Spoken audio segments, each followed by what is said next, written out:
Hi,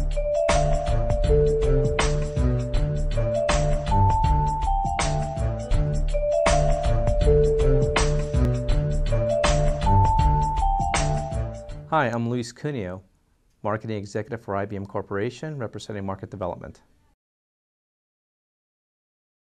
The numbers speak for themselves. The number of high school Hispanics graduating, it's actually below the national par, which is at 70%.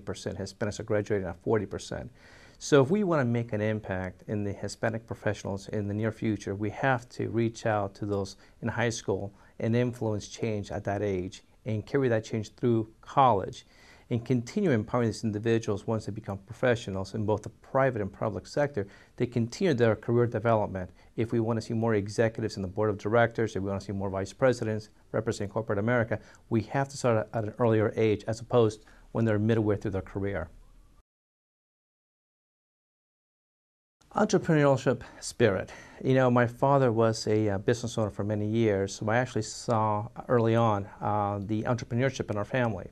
And as I joined corporate America, I was able to leverage those core learnings from my father's business experience to bring them to my own professional career, bring innovation. And so I was always looking how to create opportunity for myself, but as well for the company that I work for.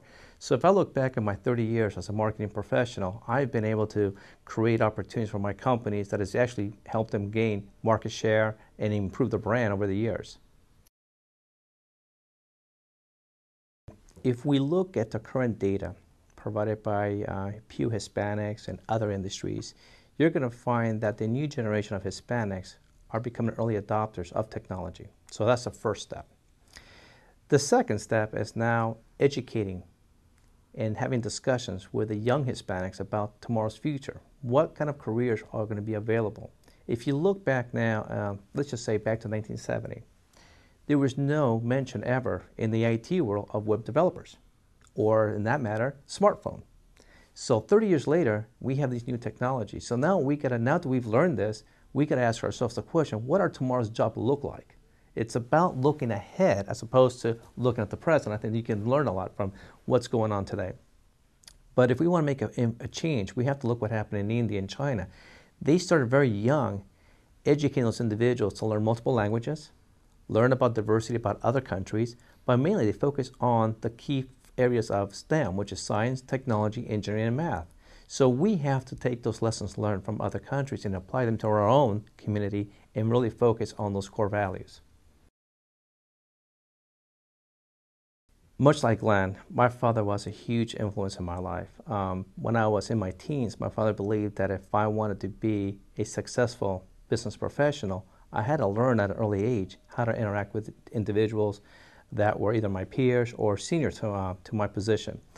So I had an opportunity to be able, at an early on point in my life, to go into meetings, even though I never said a word, but just being part of that experience, it provided me insights as I, focus on my career to look back at some of those key learnings.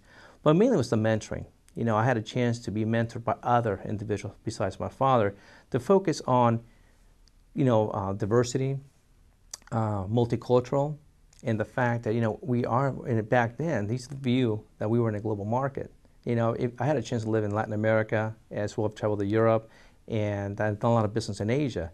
So as I look back really at my 30 years as a professional, it's not just, looking back at my youth, but it's been all these individuals over the last 30 years that have played a key role in my development. And I continue to look for mentors and for those who can influence change because we are in a dynamic world. A lot of changes are happening today, and so we have to stay on top of our game. So the first part of your question is, are we at risk as a segment? I think what's this young generation of Hispanics are influenced now by, again, what I call the big ticket item, being a professional athlete, being a hip hop star. They're losing sight that it's very difficult to have a career in those professions. So we have to go back to core values.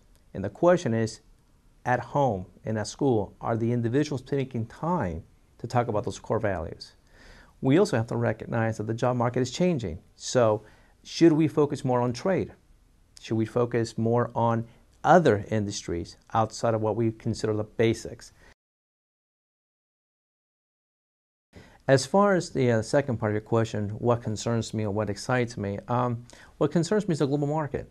And we are going to be, in the next 5 years, really looking at global employment.